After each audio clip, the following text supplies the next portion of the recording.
Então temos uma típica questão em que se deseja, aplicando a regra da mão esquerda, obter a direção e sentido da força magnética de Lorentz aplicada sobre as partículas das figuras A, B e C.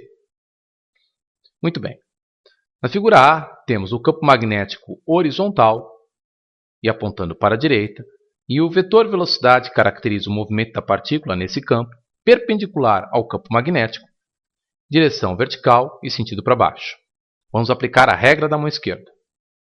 Lembre-se, o indicador tem a direção e sentido do vetor B. O médio, direção e sentido do vetor velocidade. Observe que o polegar, nesse caso, é perpendicular ao plano da folha. Ou seja, a força é perpendicular ao plano e apontando para fora dela, do plano para fora. Este é o símbolo. Observe, então nesse problema temos a seguinte situação. A força magnética, que é sempre perpendicular ao vetor velocidade e ao vetor campo magnético, tem direção perpendicular ao plano e sentido para fora do plano.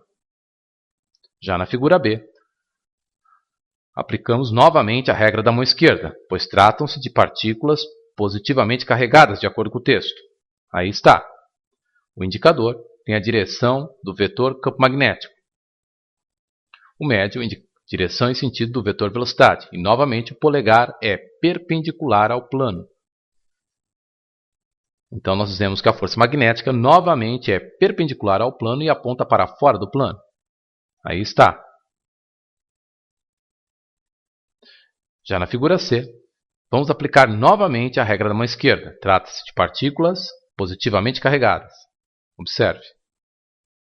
O indicador na direção e sentido do vetor velocidade. O médio na direção e sentido do vetor velocidade. E o seu polegar é perpendicular ao plano do papel e aponta para ele. Então, representamos um vetor perpendicular ao plano, força magnética, e de fora para o plano, apontando nesse sentido. Ou seja, ele ficaria da seguinte maneira. Observe.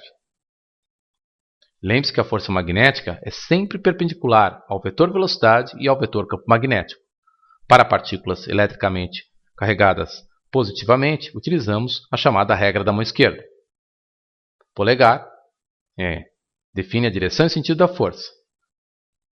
O indicador, direção e sentido do campo magnético. E o dedo médio, direção e sentido do vetor velocidade.